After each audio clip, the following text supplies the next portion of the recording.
The jurors from the Lori Daybell trial are starting to speak with media, and we are learning a ton of stuff, and we're going to talk about the highlights of one of those interviews in today's video.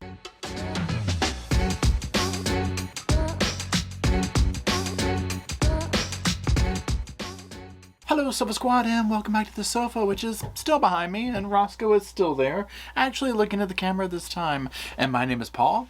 Now, if you are new to the channel, or if you're not new to the channel, well, welcome here. And what we're going to be doing today, like I said in my little intro, we are going to be talking about one of the juror interviews. This juror, her name is Tiffany, and she sat down with Law and Crime. I'm going to put the link to the entire interview down below because I'm just going to be talking about a few of the highlights of it. I implore you to go watch all of it, because first things first, before we even get into the clips, my hat's off to this woman. Now, she was an alternate juror, right?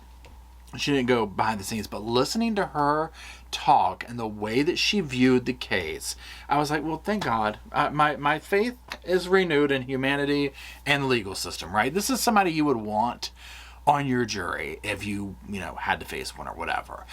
So that being said, that's what we're going to do. We're going to put up some video clips of the interview. Again, just a few from the interview.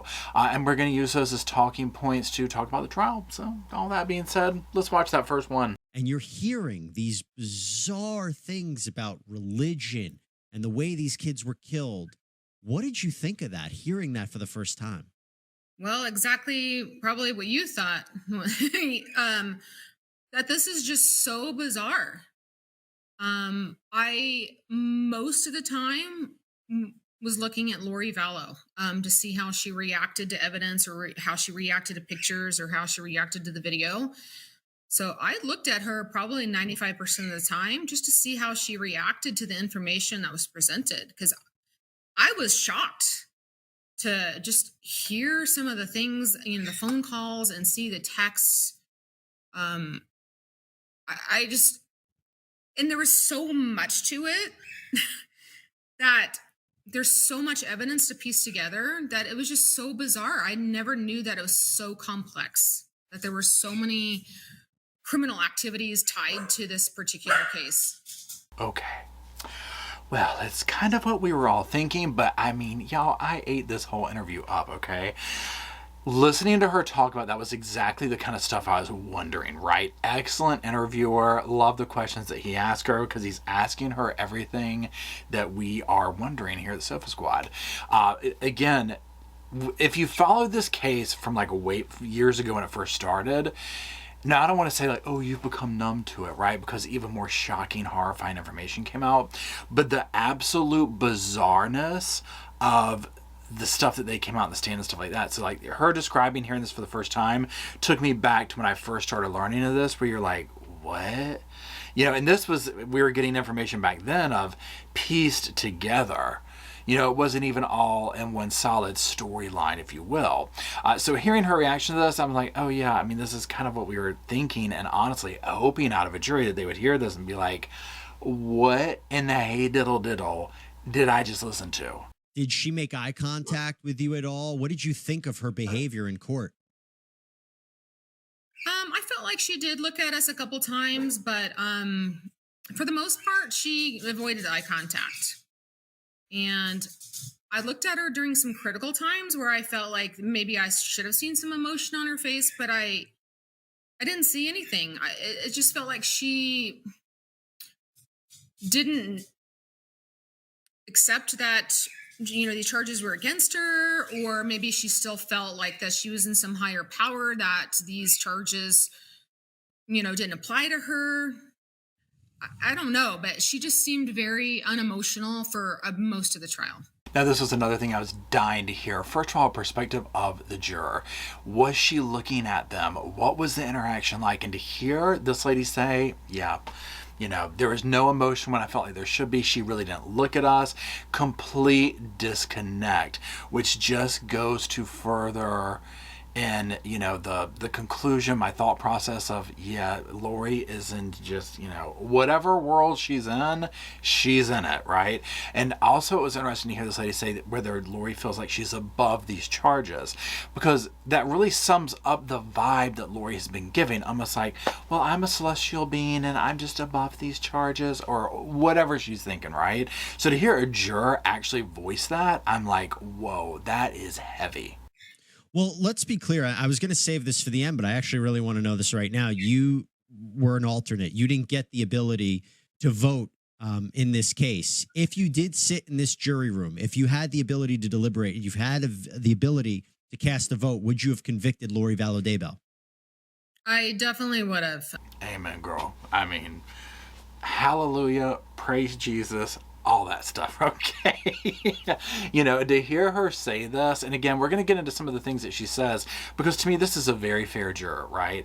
She listened to all the information, had reservations about some of it when we get to the part about Tammy, but after all this, she's like, oh, absolutely. I would have needed to have heard A, B, and C, you know, but this is so reassuring because, again, this was one where I was like, I feel like they've got Lori, you know, on several of these, but it's very questionable because you never know what a jury's going to do in these days anymore. Over the 5 weeks that we had heard enough evidence to be able to, even before going to the jury room, that we were going to convict her, find her guilty on most of the charges. There was one charge that in particular that I might have needed to deliberate a little bit longer on, but for What was the that most one? part, I would have gone in there. That was the charge against Tammy Daybell.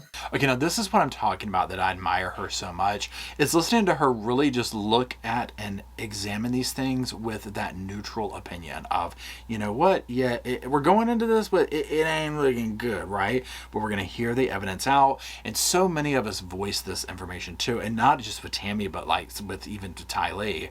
Now, granted, there was information shown enough to where I felt like she was there with JJ. The conspiracy, I felt like they had her on all of them, right? But definitely with the Tammy thing, that was one that I was like, oh, let's see what they come back with. And obviously, you know, they came back with what we were looking for as far as verdicts go.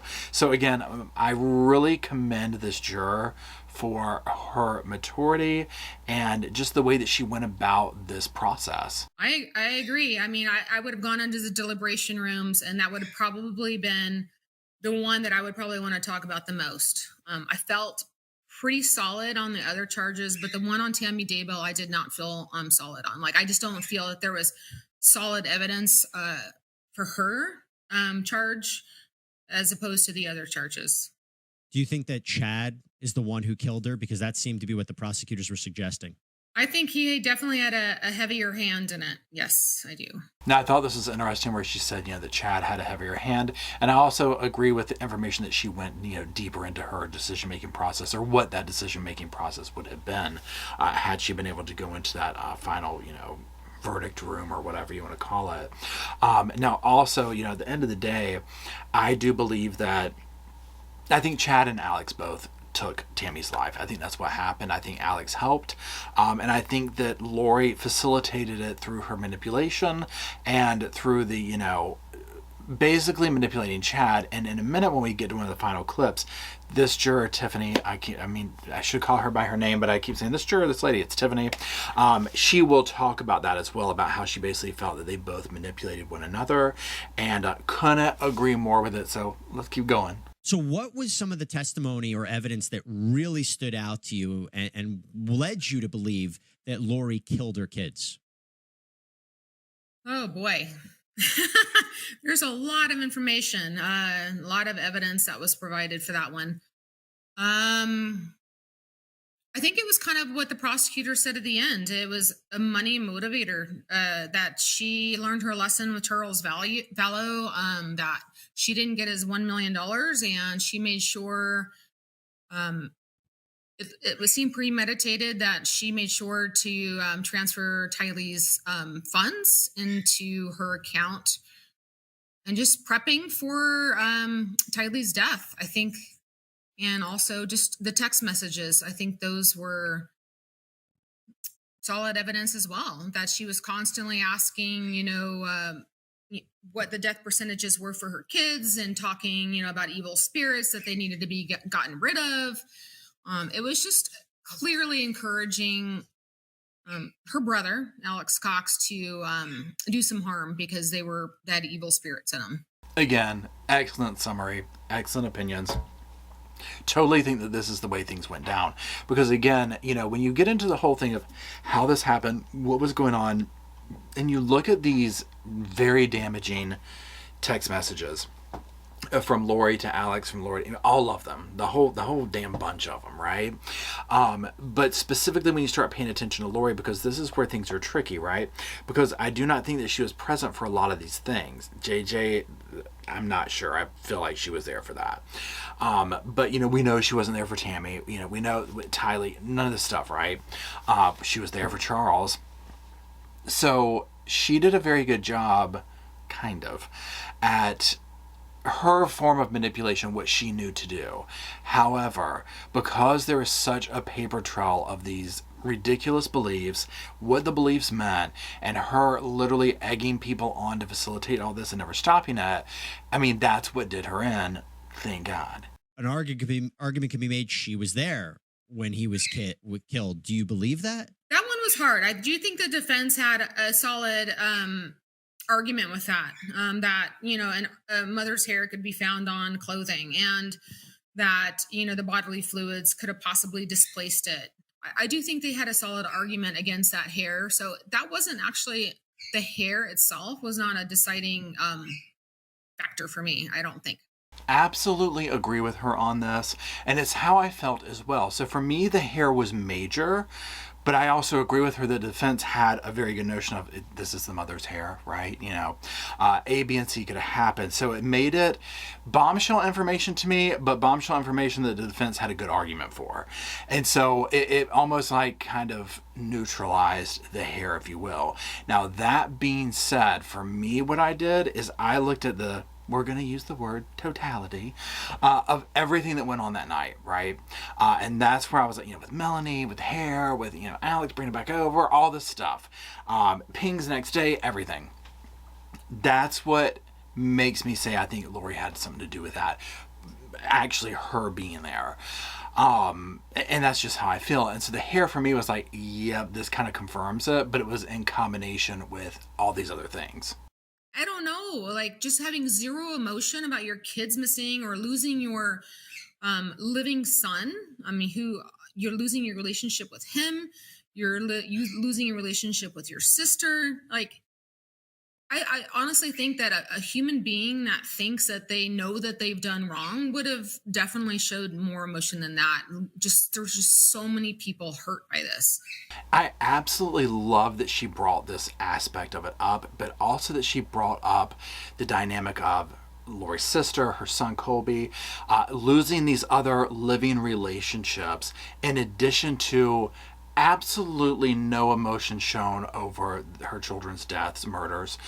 But then also just this very, okay, well, if you think that towards her sister and her son, she didn't care about any of these people or any of the loss. And I think that that's one thing that has really made this case stand out to all of us who have been watching. Is that level of it. It's so bizarre for us. I'm saying us, but I'm speaking for me for sure. To watch someone participate in this, obviously, to do clearly what she did, right?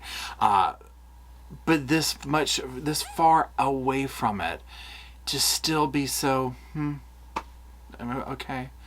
No emotion, no nothing. And then also to hear her other living, relatives reaching out, and just her fine losing absolutely everything. For what? I just think that in this particular case, religion and their beliefs were used to manipulate people.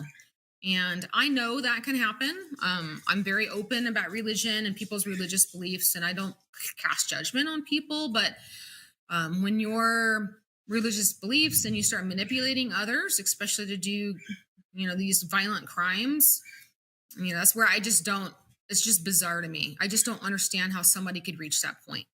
Can I get an amen on that? Again, we're open-minded here, right? We watch true crime. We've seen a lot, right? Okay, you know, but this stuff that we heard in here, no, and it's the manipulation.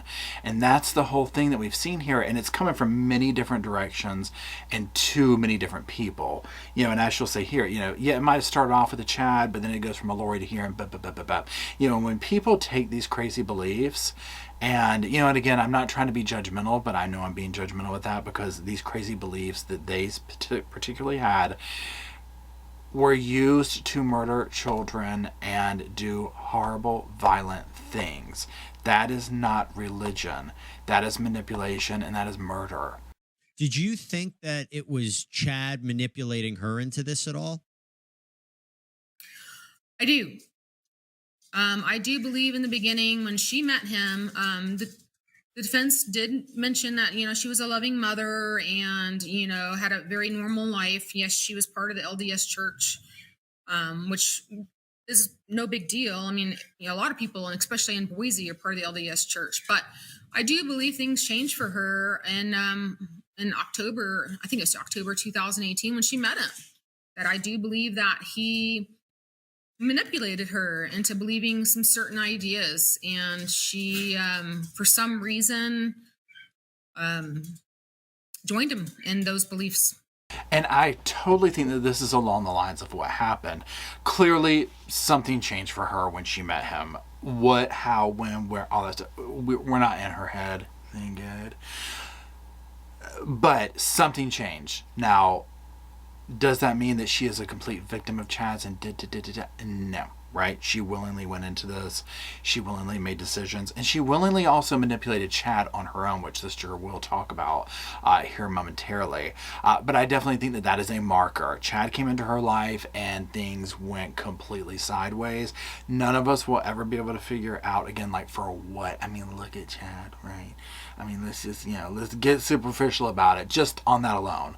Look at Chad standing next to Charles and please somebody explain to me how that decision process was made. By the way, I just want to go back to Tammy for a second because you said you had some hesitation there. The prosecution presented the evidence that she and Chad got married 2 weeks after Tammy died, that she was shopping for wedding rings before Tammy died. What did you think of those pieces of evidence? That was pretty damning evidence, to be honest with you. Like, she's, you know, just shopping for wedding dresses and wedding rings and seemingly planning for her new life before his wife died. So, I mean, that right there was evidence that she was also the manipulator as well. I mean, I did see some text between her and him that it seemed like she eventually manipulated him.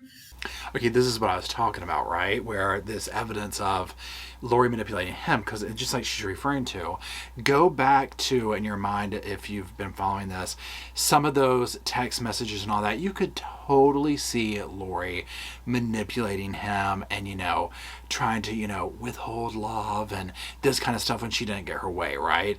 This is how she was low-key facilitating this. And then following up, you know, with, is JJ zero yet? Is Tammy zero yet? How near to this are they? She's asking, are they close to being dead, right? And then miraculously, it happens. You know, it comes true. So this is one thing I'm going to kind of answer my question from a minute ago about, you know, like was she seeing Chad? I think that Lori saw power.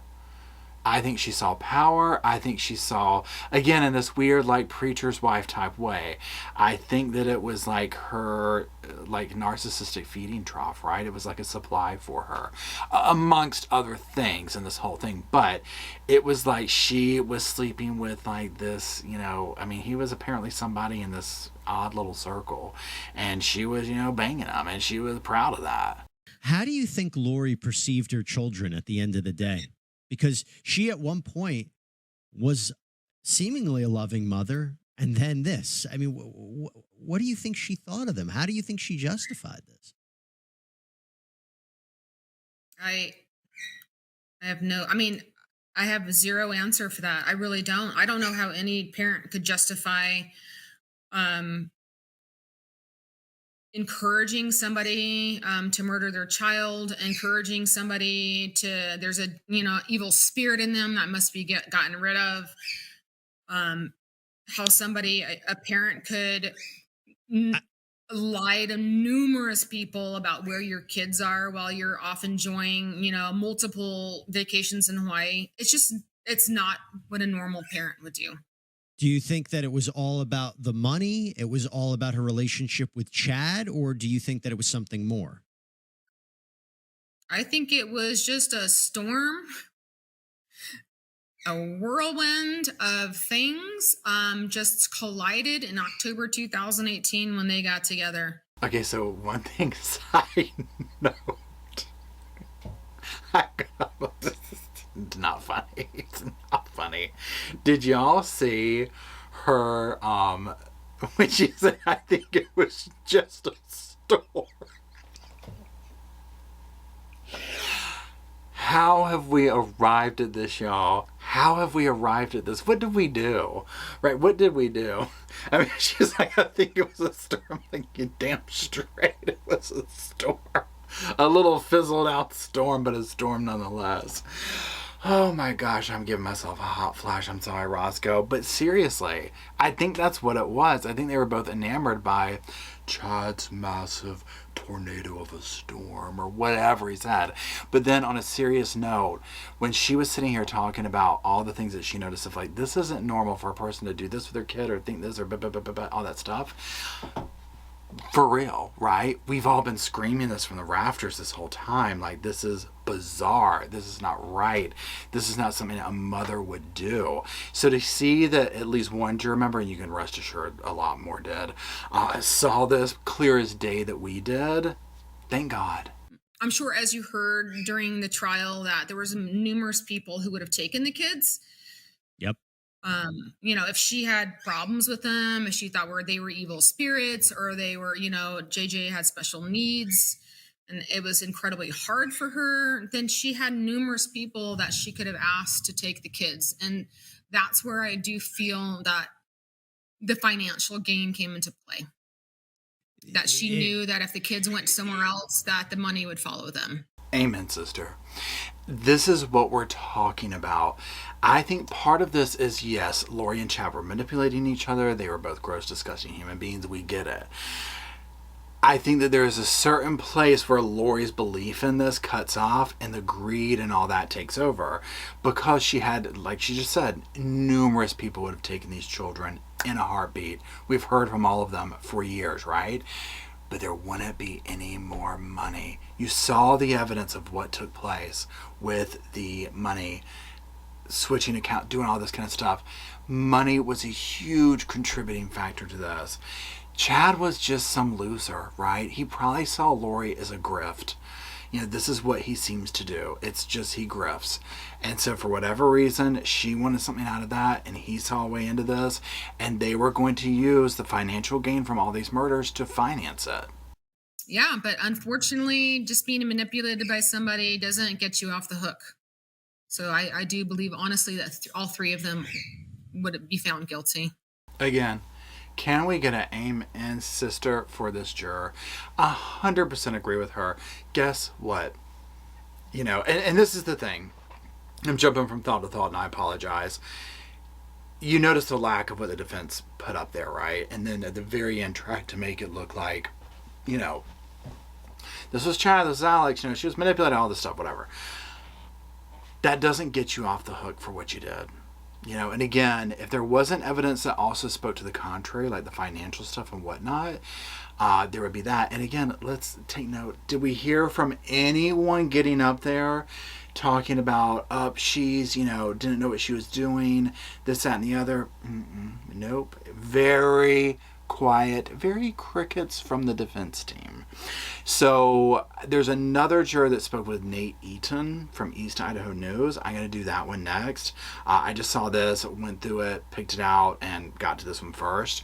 I'm very interested to hear from the next juror as well as other jurors in these other cases, from Letitia in this one. So that's it. Let me know what you think. Drop it in the comment section below. As always, show love to the victims, family members, all that down in the comments below. And just let me know what you think about the juror, her decisions, and, you know, all your 411 on it. If you're still watching, I do appreciate it. And Mr. Roscoe says thank you as well. And until I have him in my arms with my phone and the computer, I'll see y'all soon.